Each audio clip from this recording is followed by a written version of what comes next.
The views and opinions expressed by the hosts and the guests do not reflect those of the show, the management, and the company.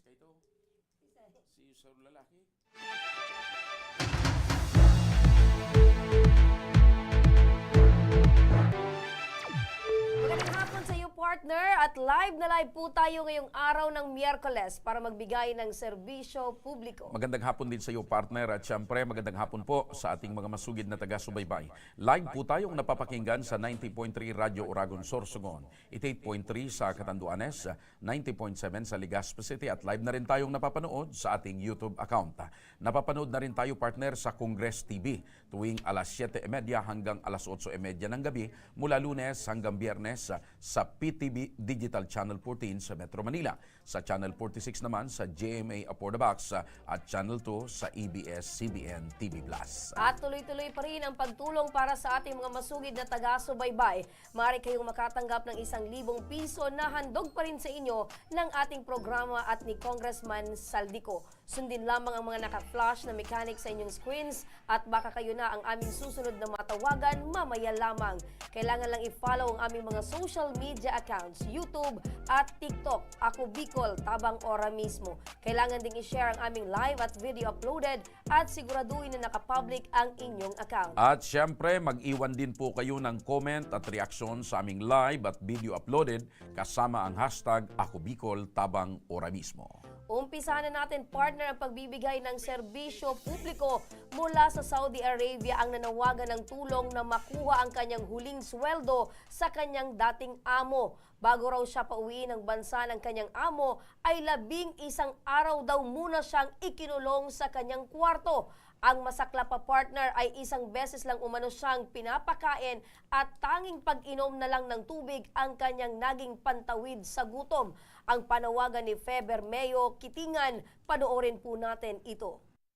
Sana po ay matulungan niyo po ako. Sana makuha ko po yung sahod ko sa aking amo at ibabayad ko po sa gastusin ng aking anak, sa aking 2 kapatid na nagka-college. 1 buwan lang naman po yun sa halagang 25,381. Sana ay maibigay po. Ayan, partner, panawagan ni Fe mula sa Camarines Norte. Ibig sabihin, nung kinulong siya, 1 beses lang sa 1 araw siya pinapakain. At Puro tubig, partner, ang pantawid gutom. So, galing doon, partner, nakauwi na ito dito sa Pilipinas. Kaya ngayon, nasa Camarines Norte, makakausap natin si Fe Bermejo Kitingan. Magandang hapon, Fe. Magandang hapon din po, ma'am. Okay, kumusta ka ngayon, Fe? Medyo okay naman po. Kailan ka nakauwi dito sa Pilipinas, Fe? At ngayon ay naandyan ka na sa Camarines Norte. Nakauwi po ako ay nung February 29. February 27? 29. Okay. So, natapos mo ba, Fe? Kasi normally, di ba, mga 2 taon ang kontrata bilang isang OFW. Natapos mo naman yung kontrata mo? Opo, ma'am. Okay. So, bakit ka naman pala ikinukulong ng iyong amo sa loob mismo ng iyong kwarto? Ang sabi po ng ating amo, sila daw po ay nag-a-adjust daw po dun sa bata na hindi daw po ako makita. So, merong silang anak na parang ayaw na ipakita sa iyo kasi ano ba, natatakot ba yung anak? Aalis na siya, partner. So, dapat ma-adjust na wala na siya. So, parang ma-detach ka na doon sa bata. And, opo, parang sa akin po kasi lumaki yung bata simula po nung baby pa siya. Okay. Tapos ngayon po ay magti 3 years old na siya ngayong April. So, ilang buwan ba o araw kang ikinulong sa kwarto para lang makapag-adjust itong anak nitong amo mo? Simula po, ma'am, simula po kasi ito nung 16 February. na hindi na po 16 na dito pong February. Okay, so mahaba-haba ding araw, ano? Eto bang amo mo ay nakaranas ka dito ng pananakit or sinasaktan ka ba nitong amo mo dati? Hindi naman po about sa mga biro-biroan lang, madam. Okay. Sa mga biro-biro lang po. Pero etong 2 years mong kontrata ay natapos mo na. Nagkaroon ba ng extension? Nagkaroon po ng extend for 7 months. So mahaba din, ano, 7 months. Bakit daw pinag-extend ka ng 7 buwan? Kasi daw po nga, wala daw pong maaasahan na magbabantay din sa bata at sila pong dalawang mag-asawa ay may pasok, may trabaho. Okay. Fe, magandang hapon sa iyo. Matanong ko lang, ang hinahabol mo ay yung sweldo mo sa huling buwan ng pagtatrabaho mo. Ang tanong, bakit hindi mo nakuha yung sweldo mo sa huling buwan ng pagtatrabaho mo? Ano po, sir, ang akala ko po, pagdating ko po ng airport, ibibigay po nila yun sa akin. Inaasahan ko po yun na pagbaba ko po ng airport, yun po yung aking pera na magagastos papunta dito sa Camarines Norte. So, hindi ibinigay sa iyo? Hindi po. At basta lang po pagbaba po niya sa akin sa airport, basta lang po, ikinilo na yung aking bagay, tapos iniwanan na po ako. Inihingi So, ko po sa amo ko. inihatid ka ng amo mo sa airport? Opo. Akala mo, pagdating sa airport, ibibigay yung last na sahod mo. Kaso, pagkababa mo, biglang umalis na sila. Pagkatapos po ng kilo ng aking mga bagay, umalis na po sila at sabi ko po, ibigay po ninyo yung sahod ko at pagbaba ko po ng Pilipinas, wala po akong kapera-pera. Anong sabi? Ay sabi, umalis na daw ako, umikot-ikot na daw ako doon sa paikot-ikot papunta doon sa papunta sa upuan sa airport. Okay. Ito bang hindi mo pagkakakuha ng last na sahod mo, na-i-report mo or na-i-reklamo mo sa agency mo? Sinabi ko po, opo, sabi po ng agency ko, nag-complain daw po yung amo kong lalaki na 2 buwan daw po akong hindi nagtatrabaho. Totoo ba yon na 2 buwan kang hindi nagtrabaho? Hindi po sir, kasi nung January katapusan, nakapagpadala pa po ako sa pamilya, sila pa po yung nag-send. Okay. So, yun lang ang ginawa ng agency mo, tumawag sa amo mo, at nung sinabihan sila ng amo mo na 2 buwan ka hindi nagtrabaho, wala na silang ginawang aksyon. Wala na po. Okay. Nababanggit mo nga, nung nakakulong ka, 1 beses ka lang pinapakain, 1 araw? Opo. Okay. Halos nagre-request nga po ako ng kung po pwede, bigyan pa ako ng tubig kasi kulang nga po yung binibigay nila sa akin. Okay. Nung pinasakay ka na sa eroplano, may pinapirmahan ba sa'yo yung amo mo na papel? Wala po. So wala kang pinirmahan na, halimbawa, katulad ng quit claim, wala? Wala po. Okay. So maliban sa agency mo, hindi ka pa nakapag-report sa mga agency ng ahensya ng pamahalaan katulad ng POAA, OWA, or DMW? Wala po. Okay. So ngayon, ano ang gusto mo ngayong mangyari? Ang gusto ko pong mangyari, maipadala po sana yung aking sahod gawa po na mag-tuition po yung aking kapatid na magka-college, kailangan ko din po yun. Okay. So, kailangan mo talaga yung last na sahod na 25,000 pesos. Opo. Okay. Eto, Fe, makinig ka, makakausap din natin sa kabilang linya ng telepono si Attorney Sherilyn Malonzo, ang Director ng Operations Center ng Overseas Workers Welfare Administration. Magandang hapon po sa iyo, Attorney Malonzo. Magandang hapon po. Opo, Attorney, isa na naman po nating kababayan ang OFW na nakauwi na po dito sa Pilipinas pero meron pa po siyang nais habulin sa kanya pong employer. Attorney, may maari pa po bang kaharapin itong employer ni Fe sa ginawang pagpapakulong nito sa kanya bago po siya pinauwi ng bansa at dahil nga dito meron pa po siyang hinahabol na sweldo? Actually, other po sa revised rules po, on the recruitment and employment of families overseas Filipino workers ng Department of Migrant Workers, ito po ay pwede po mag-fall po sa simple misconduct o sa grave misconduct. Ito po, both po may disciplinary action po ito. So, nakikita po yan kung siya po ay magsasampa. Okay. Doon sa pagkakakulong sa kanya ng ilang araw po ba? Ilang araw. 11 So, araw. pwede po siyang lumapit sa pinakamalapit na DMW office po kung saan po siya ngayon nandun. Opo. Nababanggit niyo po, Attorney She, na grave misconduct at dahil po meron pong pang-aabuso dito po na dinanas ng ating OFW. Ano po yung madalas na kinakaharap nitong mga employer po? Ito po kasi pwede po siyang grave or simple misconduct po, no? So, depende po. So, it could fall, and then the penalty po, depende rin po yan. Kung simple po, 6 months to 1 year po na suspension po. for Okay. participation in the Overseas Employment Program ang pwedeng maipataw po sa kanyang employer kung siya po yung magsasampa po ng demanda. Ngayon po, kung grade misconduct naman yan, depende po kasi ito sa laysay na, pwede naman criminal disqualification and DSA po. From the dosay of accredited principals or employers. Opo. So, yun Attorney, po siya. Yan Opo. po yung penalty po na pwede. Attorney, doon naman po sa hinahabol niyang isang buwan na last niyang sahod na hindi na ibigay sa kanya.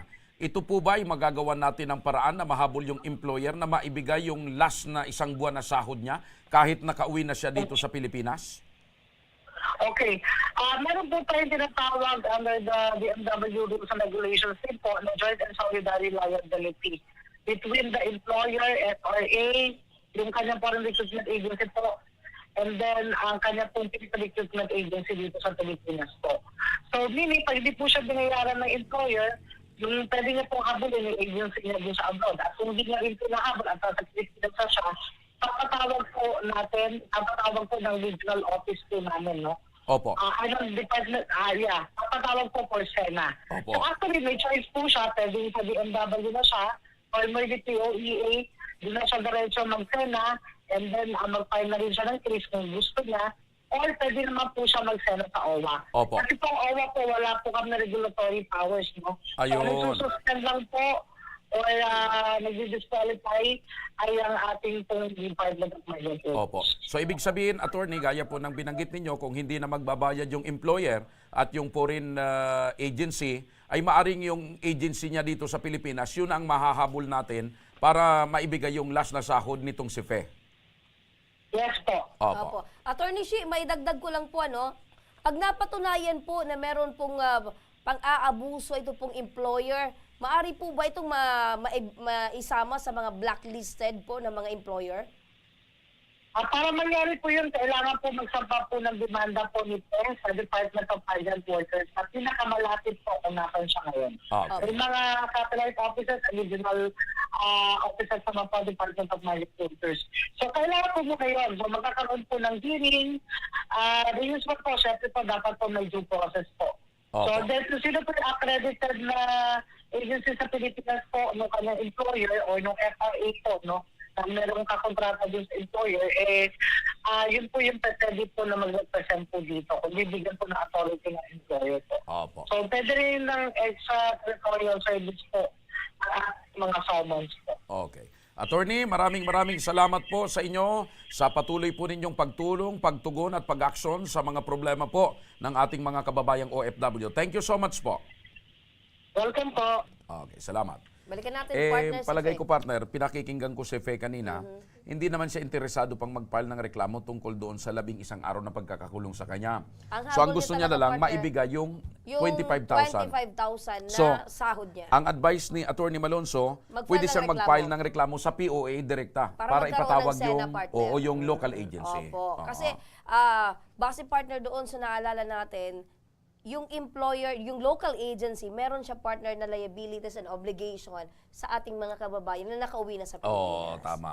Kasi kung hindi na magbabayad yung employer, hindi na rin magbabayad yung foreign agency, yung local Kasi agency. partner, yung local agency ang merong contact or sila partner yung naging middleman para makarating sa ibang bansa. At sila ating rin mga ang kausap kababayan. ng foreign agency, hindi naman Tumpak. direkta doon sa OFW Correct ka natin. dyan. Balikan natin si Fe, partner. Fe?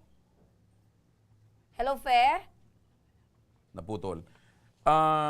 Ewan ko lang kung may POAA sa Camarines Norte. Palagay ko dito yan sa Legazpi partner, ang Meron regional satellite office. offices, partner. Sa Naga or Cam Norte? Cam Norte. So kailangan pumunta siya doon. Okay. Tingnan natin. Si Fe, wala pa? Naputol si Fe, partner. Oo. Pero at least, partner, eto, kung Alam mo, yung pagiging OFW talaga, partner, minsan swerte-swerte din ako. Kung marami dumalas tayong kakilala, partner, na pag malas kang naging matatagpuan mo, successful sa ibang among bansa. walang kwenta. Pag buenas ka naman, makakatagpo ka ng amo na mabait na, pwedeng Meron umasenso naman ka pa. talaga, pati yung pamilya mo, partner, pinoprovide ang mga pangangailangan. Andiyan na si Fe, partner. Oo. Fe, magandang hapon ulit. Magandang hapon. Ayan, napakinggan mo, Fe, si Attorney Shi, maari kang magsampa ng reklamo sa POEA para at least Hindi, huwag ka mag-alala. Huwag ka mag-alala, Fe, kasi aalalayan ka ng aming team. Yes. aalalayan ka ng team ng Tabang Ora mismo kung saan ka lalapit para mahabol mo yung last na sweldo mo. Oo, kasama mo ang aming team para itong reklamo mo ay mahabol mo itong sahod mo na 25,000 para sa isang buwan. Okay? So, Fe, aalalayan ka ng aming team ha para mahabol natin at makuha mo yung last na sahod mo. Opo. Salamat po. Okay.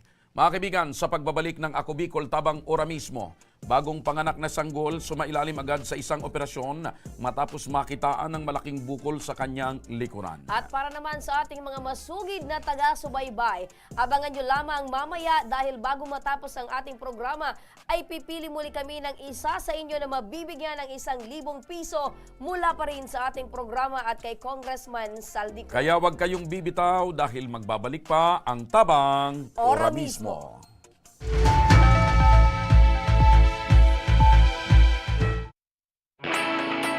Naghahanap ka ba ng trabaho? Marunong ka bang mag-shoot ng video? Mag-edit? Magaling ka ba sa social media? Willing ka bang matuto? Graduate ng journalism o may alam na sa media?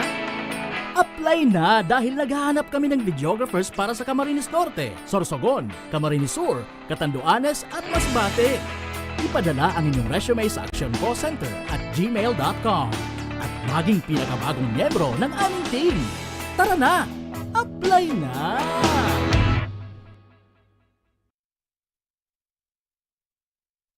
Daan-daan na po ang mga nakapagtapos at may mga kanya-kanya ng propesyon. Sa kanilang pagpupunyagi, walang masidlan ang kanilang mga ngiti. Yun at sa Gabos, nagpapasalamat po ako sa AKB. Gusto ko lang po magpasalamat sa Ako Bicol sa opportunity na tigtatao po arag po sa kuya na estudyante. Dahil naandyan lang, katuwang lagi, Ako Bicol, katabang na, kasurog pa.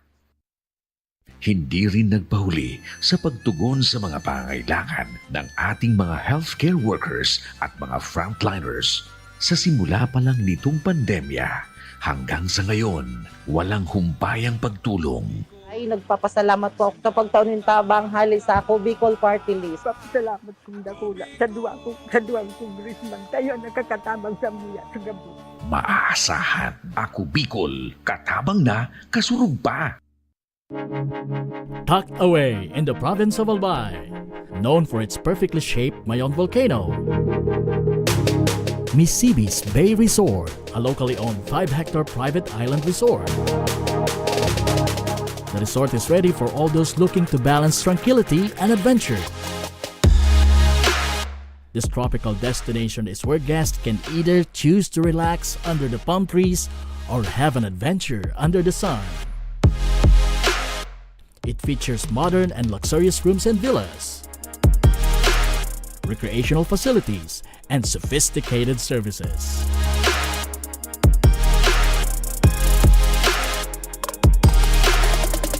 Come and experience Misibis Bay Resort, your tropical island getaway.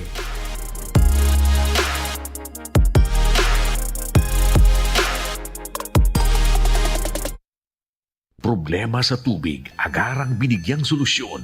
Nagpatayo ng mga solar-powered water supply system sa mga liblib na lugar. Libre, malinis at maaasahang supply ng tubig 24/7. Dakulaon ng pagpapasalamat niya mo dahil may ikamalilinwan habang kami nabubuhay. Nakulaon nining tabang para sa Gabos na tao digdig. Salamat po. Para sa ating mga kababayang nasa laylayan, Ako Bicol, katabang na, kasurog pa. Libo-libo na ang mga nabigyan ng tulong medikal. Bata, matanda, kahit sino man, lahat ng mga may karamdaman, may maaasahan. Nagpapasalamat sa Ako Bicol Party List. Hindi po namin makakalimutan ang tulong na dinala ninyo dito sa aming bayan. Maraming salamat po. Dahil iisa lang ang tunay na nagmamalasakit. Ako Bicol, katabang na, kasurog pa. Tucked away in the province of Albay, known for its perfectly shaped Mayon volcano, Misibis Bay Resort, a locally owned 5-hectare private island resort. The resort is ready for all those looking to balance tranquility and adventure. This tropical destination is where guests can either choose to relax under the palm trees or have an adventure under the sun. It features modern and luxurious rooms and villas, recreational facilities, and sophisticated services.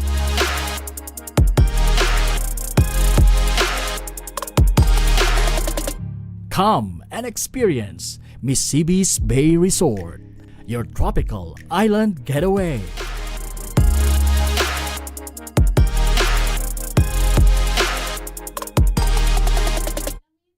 Libo-libo na ang mga nabigyan ng tulong medikal. Bata, matanda, kahit sino man, lahat ng mga may karamdaman, may maaasahan. Nagpapasalamat sa Ako Bicol Party List. Hindi po namin makakalimutan ang tulong na dinala ninyo dito sa aming bayan. Maraming salamat po. Dahil iisa lang ang tunay na nagmamalasakit. Ako Bicol, katabang na, kasurug pa.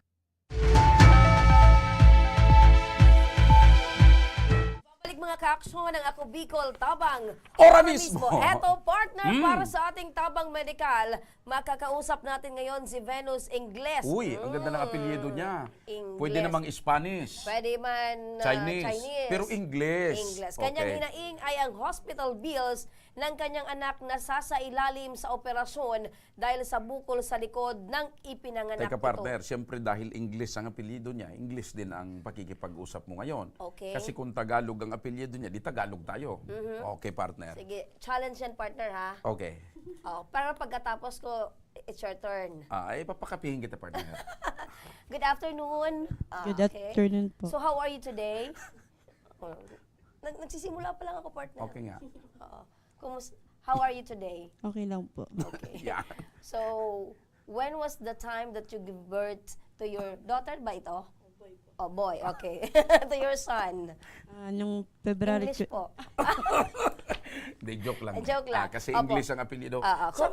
Saan ba yung galing yung mga apelyido Oo, ng saan, English? saan nag-origin itong mga apelyido? Ayan. Sa lolo mo. Yung lolo mo, English din. Okay. Oo. Taga saan si lolo? Dito po sa Lias. Sa Pero Legazpi. wala kayong mga kamag-anak na Tagalog. Di ko po alam. Seryoso siya. Sige. Opo. Nanay, kumusta ka po ngayon after po na mga anak po kayo? Okay na po ako ngayon.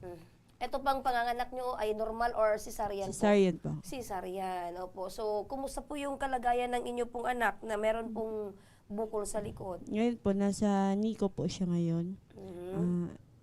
Kailangan po daw kasi... So nasa ospital po, partner? Intensive care unit, opo.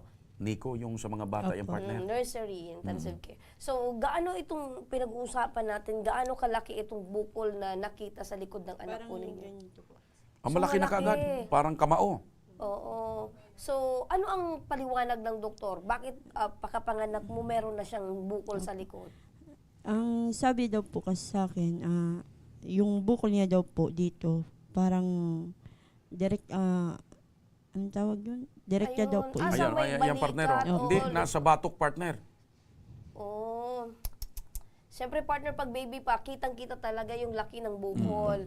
Ano daw ito? Cancerous ba ito? Wala pa po silang sinasabi. Wala pa pong findings. Kasi hindi pa siya na MRI. Okay. Ang sabi ng doktor, kailangan i-undergo ng operation yung bata. Opo. Ano sabi ng doktor? Kakayanin ba ng bata? Siyempre, Wala pa murang po edad silang infant pa. sinasabi. Basta ang gusto lang po nila, ma-MRI daw po. Bago Para makita kung kakayanin ng bata yung operasyon. Okay. Ilang araw na sa ospital itong anak mo?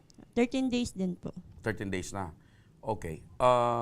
So ikaw, nung makapanganak ka na, pinanganak mo siya, okay ka na, nakarecover ka na kaagad. So yung bata lang ang may problema. Opo. Hindi ka naman nakakaranas ngayon ng depresyon? Hindi ko na po iniisip yun. Basta makita ko lang yung baby ko. Sino ang nakakatuwang mo or nakakatulong mo sa pag-aalaga sa anak mo?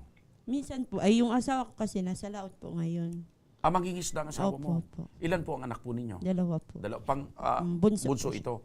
Okay. So, mangingisda yung asawa mo? Saan? Saan lugar? Dito po, Victory Village po siya. Okay. Ikaw po, anong hanap buhay mo? Wala dati? po. Wala po. Housewife lang po ako. Okay. So sa ngayon, huwag mo lang housewife lang, mahirap. Wala yung Ako day nga, off. kahit sikapin ko, hindi ako pwede maging housewife lang. Oh, ano ka? Husband. Oo. Houseband. Nasa magkano ngayon yung babayaran niyo sa ospital? Wala pa po kaming exact amount wala na pa. babayaran. So, ano Pero yung... sa pagtansya mo, malaki na ba ito? Malaki na po. Nagkaroon na ba kayo ng pre-billing? Wala pa po.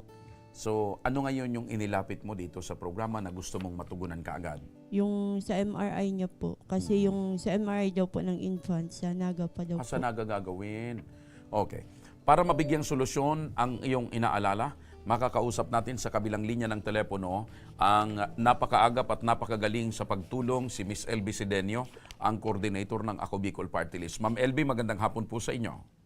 Yes po, good afternoon Sir Joss and Ma'am Remy. Opo. Ma'am LB, dito po sa pinoproblema ni Nanay Benos, ano po ang maitutulong ng Ako Bicol Party List? Tanong ko lang po kanay, bakit po sa nagagawin ng MRI?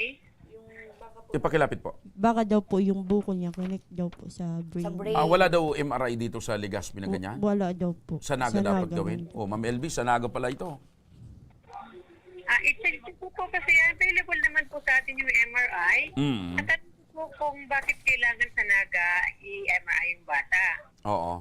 Sa BMC lang naman po gagawin yung MRI, pwede naman po natin i-endorse sa malasakit center. May malasakit center din naman po doon sa... So pwede naman Ma'am LB dito lang sa Legazpi? Yes po, itatanong ko po dito sa once po Okay.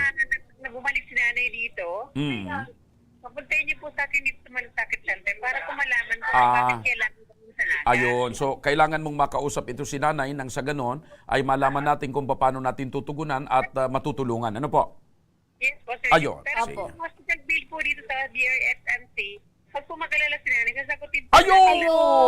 O, Sagot na nanay. ng Ako Mas Bicol. gugustuhin mo ba na dito na lang gawin yung MRI ng anak nyo? Dito na lang po. At huwag mo nang alalahanin daw yung hospital bill. Sagot na ng Ako Bicol. Thank you po. Opo. Miss LB, ano na lang po yung dapat gawin or kailangan gawin ni Nanay Benos para ito pong tulong mula sa Ako Bicol Party List ay matanggap na po nila?